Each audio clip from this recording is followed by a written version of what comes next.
बात। दिल्ली शराब घोटाले पर आज 12:30 बजे में आम आदमी पार्टी की प्रेस कॉन्फ्रेंस।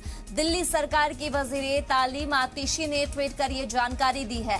12:30 बजे उन्होंने कहा कि मैं शराब घोटाले पर बहुत बड़ा इंकशाफ करने वाली हूं। आतिशी की तरफ से ये कहा गया। दिल्ली शराब घोटाले पर आज 12:30 पर आम आदमी पार्टी की प्रेस कॉन्फ्रेंस, जिसमें दिल्ली सरकार की वजीर तालीम आतिशी ने ट्वीट कर जानकारी दी है।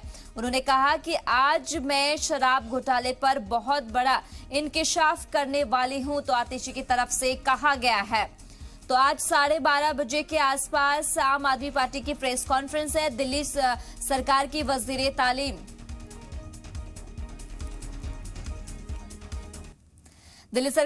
तालीम आतिशी ने यह ट्वीट कर जानकारी दी है कि आज 12:30 बजे के आसपास मैं शराब घोटाले पर बहुत बड़ा इंकशाफ करने वाली हूं। दिल्ली शराब घोटाले पर आज जो है 12:30 बजे के आसपास आम आदमी की प्रेस कॉन्फ्रेंस है, जिसमें कि दिल्ली सरकार की वजीर तालीम आतिशी ने ट्वीट करके इसकी जानकारी दी है।